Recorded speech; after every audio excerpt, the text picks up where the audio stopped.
पाकिस्तान गैर मामूली सूरत हाल से दोचार है और अनप्रेसिडेंटेड फ्लड्स भी हैं। सुपर फ्लड्स का इसको नाम दिया जा रहा है।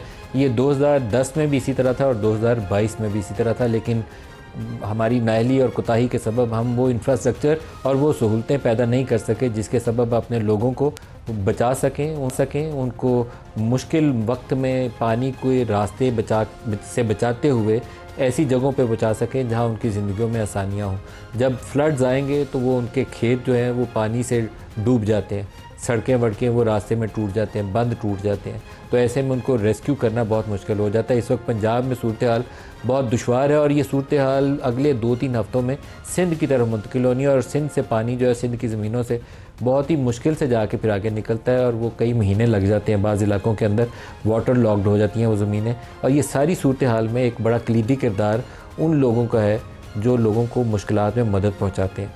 तो हमने पिछले 1-2 रोज़ में इस पे बात की है कि इस दफ़ा शायद वो हमारी NGOs, वो बहुत बड़े जो नामवर इदारे हैं, वो उतना एक्टिव हमें पंजाब की ज़मीनों पे नज़र नहीं आए लोगों को बचाते हुए या उनको मदद पहुंचाते हुए। तो आज का पूरा प्रोग्राम हम उसी इशू के ऊपर फोकस करेंगे। चेयरमैन NDMA ने एक स्टेटमेंट दी है जो इस चीज़ को वाज़े करेगी कि हम किस सूरत हाल से अभी तो चार हैं और आइंदा आने वाले महीने इससे ज़्यादा मुख्तलिफ नहीं होने वाले। कहीं हीट वेव है, कहीं एक्सेसिव रेनफॉल है और अगली जो मानसून है वो इससे भी ज़्यादा उसकी इंटेंसिटी इससे ज़्यादा होने का इम्कान है। तो इससे निपटेंगे कैसे? पहले चेयरमैन NDMA का बयान सुन लें, फिर प्रोग्राम आगे बढ़े। तकरीबन हर 2 महीने के बाद पाकिस्तान को एक बड़े डिज़ास्टर्स का सामना है, जिसमें अभी विंटर हैज़र्ड्स ने आना है, उसके बाद फिर अर्ली हीट वेव आएगी और अर्ली हीट वेव से जो भी ट्रिगर होगा, जिसमें फॉरेस्ट फायर्स भी हैं और अगले हीट वेव भी है, फिर उसके बाद एक और मानसून। तो ये बहुत शिद्दत के साथ हर 2 महीने के बाद एक बड़ा डिज़ास्टर बदकिस्मती से ये एक रियलिटी का हिस्सा है। अगले मानसून की जो तैयारी के लिए जो भी रिकमेंडेशंस हैं, जैसे भी वो हमारी मुसल्लह अफ़वाज की क़यादत, हमारी कौमी क़यादत जब भी इस पर डिसीजन होगा तो उसके बाद इंशाअल्लाह ताला हम तमाम वो measures short term, medium term और लॉन्ग टर्म लेंगे कि जिसमें हम मानसून 2026 की तैयारी भी करें और इसके दरमियान में आने वाले और भी जो कि क्लाइमेट चेंज में ये आने वाले हर साल में इंटेंसिफाई हो रही है। अब क्लाइमेट चेंज को एक नेशनल सिक्योरिटी थ्रेट के तौर पे लिया जा रहा है।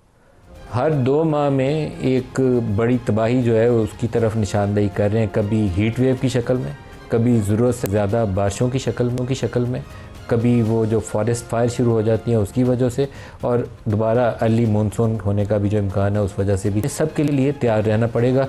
अपने मेहमानों की तरफ जाने से पहले 2 चीज़ें मैं यहाँ बताना चाहूँगा। एक, मुझे किसी ने अबू दाऊद की हदीस नंबर है 1552 वो शेयर किया कि आजकल तमाम लोगों को फजर की नमाज के साथ पढ़नी चाहिए। ये सही हदीस है, आप ख़ुद जाके नेट से सर्च कर सकते हैं, पूरे अल्फाज यहाँ मैं दोहराऊँगा नहीं उसके। अबू दाऊद की हदीस नंबर है 1552। एक सूरह हुद 11वीं सूरत है कुरान पाक की, इसकी आयत नंबर है 44। ये मैं ख़ुद आपको सारों को मशवरा दूंगा, मैं कोई आलिम दीन नहीं हूँ, मेरे साथ आज मेहमान होंगे उनसे पूछूंगा, ये सब को पढ़नी चाहिए पाकिस्तान में, क्योंकि इसके कुरान पाक की बाज़ आयात के मतलब कुछ ऐसे हैं कि जब आप उसके पढ़ते हैं तो उसकी तासीर से अल्लाह ताला बहुत सारी बलाओं को टाल देता है। तो इस आयत के भी अल्फाज के अंदर कुछ ऐसे मानी पिन्हा है। जो मेहमान है मैं उनसे इसकी ज़्यादा वजाहत लूँगा, लेकिन सूरह हुद 11वीं सूरत है कुरान पाक की, तो इसकी आयत नंबर है 44। जो आज प्रोग्राम में हमारे साथ शुरका हैं, मोहम्मद फ़ारूकी साहब हैं, सरबराह सैलानी वेलफेयर ट्रस्ट से, डॉक्टर अमजद साकिब साहब हैं अखुवत फाउंडेशन के बानी हैं और रूह रवां, वकास अंजुम जाफरी साहब हैं सेक्रेटरी जनरल अल खिदमत फाउंडेशन के, और फैसल ईदी साहब हैं ईदी फाउंडेशन के सरबराह। सबको खुशामदीद कहूँगा। बशीर फ़ारूकी साहब, पंजाब में इस दफ़ा बहुत बड़ी तबाही है और बाज़ बड़ी तादाद में तो गांव ऐसे हैं पंजाब के, मैं ख़ुद उन इलाकों से, उन गाँव से वाकिफ़ हूँ जहाँ पर कई फैमिलीज़ जो हैं वो उनके 2 भैंसें होती हैं या एक गाय है, उसके ऊपर उसका गुजर बसर होता है, या किसी के पास 1.5 एकड़ 2 एकड़ ज़मीन है तो वो अपनी चावल उगाता है तो गंदम किसी से साथ एक्सचेंज कर लेता है, किसी के खेत की कटाई कर लेता है तो महीना उसका साल पूरा गुजर जाता है। जिसका जानवर बह गया या वो 1.5 एकड़ या 2 एकड़ ज़मीन पानी के नीचे आ गई, वो पूरे साल के लिए वो समझिए कि वो बहुत बड़े कर्ज़े के बोझ के नीचे आ गया जिससे निकलने का उसको रास्ता नहीं मिलेगा। तो हमारी आप जैसे इदारों की तरफ बड़ी नज़र जाती है कि आप लोगों का क्या रोल है, कुछ इस पर रोशनी डालें कि आप लोग पंजाब में एक्टिव क्यों नहीं अभी तक। बिस्मिल्लाहिर्रहमानिर्रहीम। मैंने आपका इब्तिदाइया सुन लिया जिसमें आपने कहा कि आप लोग पंजाब में नज़र नहीं आ रहे, शायद मैं इससे इत्तेफाक नहीं करूँगा। अल्हम्दुलिल्लाह सुम्मा अल्हम्दुलिल्लाह सदक़रुब अल्हम्दुलिल्लाह, हम मुसलसल इसमें लगे हुए हैं। ये है कि पंजाब की हुकूमत बड़ी मुतहर्रिक है और वो अब वहाँ पर हमें देने की इजाज़त देती जहाँ उनकी अप्रूवल होती है, वरना माशाल्लाह हमने अल्लाह की अता से अब तक इन सैलाब में 50,000 अफराद तो खाना पेश कर चुके हैं कम बेश ना, ऐसा नहीं है, और 10,000 राशन बांट चुके हैं, और हम कदम कदम पर खड़े हैं। बस क्या है कि यहाँ जो हमारी मरीम साहिबा की हुकूमत है ना, उन्होंने बहुत ज़्यादा अपने अमले को सख्त किया हुआ है और सारे काम वो अपने हाथ में ले रही है।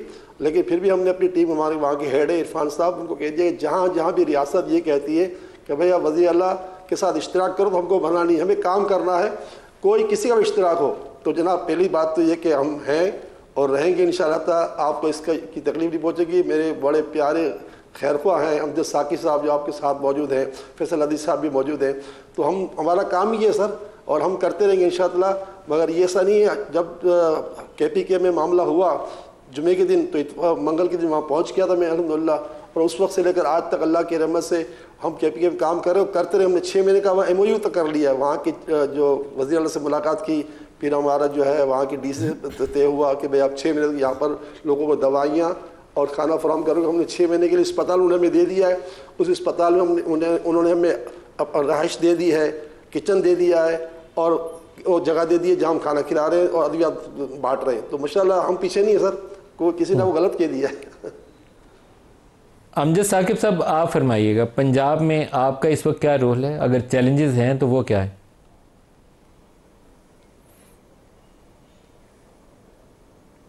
जी थैंक यू वेरी मच जनाब, आपका बहुत शुक्रिया कि आप इतने अहम मौजू को ज़ेर बहस बनाया। बात यह है कि जो नॉट फॉर प्रॉफिट ऑर्गेनाइजेशंस हैं, नॉन गवर्नमेंटल ऑर्गेनाइजेशंस हैं, इनका दायरा कार निस्बतन बहुत महदूद है। इन्होंने जो कुछ भी सिविल सोसाइटी ने कंट्रीब्यूट करना है उसको अमानत और दयानत के साथ आगे लोगों तक पहुंचाना है। तो ये नहीं हो सकता कि पूरे पाकिस्तान में, ख्वाहिश तो हमारी यही है कि जहाँ भी कोई आवाज़ उठती है दर्द भरी उस तक पहुँचे। बहरहाल अपने तई कोई भी अदारा जो है वो कमी नहीं कर रहा। अब इसमें 4 चीज़ें हैं आती हैं जब भी कोई इस तरह की आफत आती है, सैलाब है, पानी है, तो सबसे पहले रेस्क्यू होता है, फिर उसके बाद रिलीफ होता है, फिर उसके बाद रिहेबिलिटेशन होती है। तो ये हम इसको 3 Rs भी कहते हैं। तो रेस्क्यू में तो हमारा किरदार बड़ा महदूद है, बल्कि ना होने के बराबर है, क्योंकि वो तो हेलीकॉप्टर्स, बोट्स और मुख्तलिफ ज़रा से निकलती है। फिर उन लोगों को महफूज जगहों पर जब ले आते हैं तो फिर रिलीफ शुरू होता है कि उनको खाना देना है, उनको दवाई देनी है, उनको टेंट देना है। तो इसमें हम किरदार अदा करते हैं। फिर 3rd चीज़ है रिहेबिलिटेशन, क्योंकि उसके बाद जैसे अभी आपने फरमाया कि वो 1 साल के लिए तो वो गुर्बत के ऐसे गहरे दरिया में गिर गया कि उससे निकल नहीं सकता। तो उसको रिहेबिलिटेशन के लिए कोई कर्ज़ा दिया जाता है, उसमें लाइफ स्टॉक के लिए कर्ज़ा दिया जाता है, कारोबार के लिए कर्ज़ा दिया जाता है, और फिर उसकी घर की तामीर को यकीनी बनाने के लिए भी उसको मदद या कर्ज़ा दिया जाता है। तो हम अल्हम्दुलिल्लाह रेस्क्यू से में तो हमारा किरदार नहीं है, हमारे पास वसाइल नहीं है, लेकिन रिलीफ में और उसके बाद जब रिहेबिलिटेशन का मरहला चंद हफ्तों के बाद आएगा, उसमें हम जी जान से मुकम्मल, जैसे कहते हैं ना, यकसुई से तमाम तर वसाइल जो मुयस्सर हैं उसके साथ जा रहे हैं। आप देखें कि हम दरिया के साथ साथ चले हैं, यानी हम सैलाब के साथ साथ चले हैं। हम सबसे पहले सवाबी पहुँचे, बनेर पहुँचे, सवात पहुँचे, यानी KP के मुख्तलिफ इलाकों से होते हुए फिर जब ये रैले पंजाब में दाखिल हुए तो हम पंजाब में जहाँ जहाँ हम जा सकते हैं वहाँ पर हम पहुँच रहे हैं। और खुदा न खास्ता अगर ये तबाही जो है यूं ही सफ़र करती करती सिंध तक पहुंचती है तो हम अपनी मकदूर पर काविशों के साथ साथ सिंध भी जाएंगे। लेकिन मैं आपके एक बुनियादी सवाल की तरफ तवज्जो दिलाना चाहता हूँ। अभी आपने ये जो बताया कि हर 2 माह के बाद हमें किसी इम्तिहान का सामना है। वो जो मुनीर नियाज़ी ने कहा था कि एक और दरिया का सामना था मुनीर मुझको, मैं एक दरिया के पार उतरा तो मैंने देखा। तो ये सवाल सबसे अहम है कि हम तो अपनी मकदूर पर कोशिश कर रहे हैं रिलीफ की, रिहेबिलिटेशन की, लेकिन कोई मुस्तकिल हल भी हमें बताया जाए। हम एज एन NGO और इतनी बड़ी एक सेक्शन को नुमाइंदगी करते हैं, इतने मोहतरम लोग आपके इस आज महफिल में मौजूद हैं। तो परमानेंट रिहेबिलिटेशन क्या है? रेन वाटर हार्वेस्टिंग बनाए जाएँ, छोटी झीलें बनाई जाएँ, पानी के ज़ख़ीरे किए जाएँ, बंदों को मजबूत किया जाए, शजरकारी की जाए, एक मास्टर प्लान बनाया जाए जिसमें हुकूमत के ज़िम्मे जो काम है वो हुकूमत करे, और हमें भी जिम्मेदारी हम वॉलंटरली रज़ाकाराना तौर पर लेना चाहते हैं कि हर दफ़ा किसी दुख भरी दिल की आवाज़ सुनकर हम वहाँ पर पहुँच जाते हैं, वो अच्छी बात है, लेकिन वो आवाज़ उठती क्यों है? हमें क्यों नहीं उन तमाम वजूहात का सद्देबाब करना चाहिए? तो हम इसकी तरफ मैं दोबारा आता हूँ, इसको लेके आगे चलेंगे।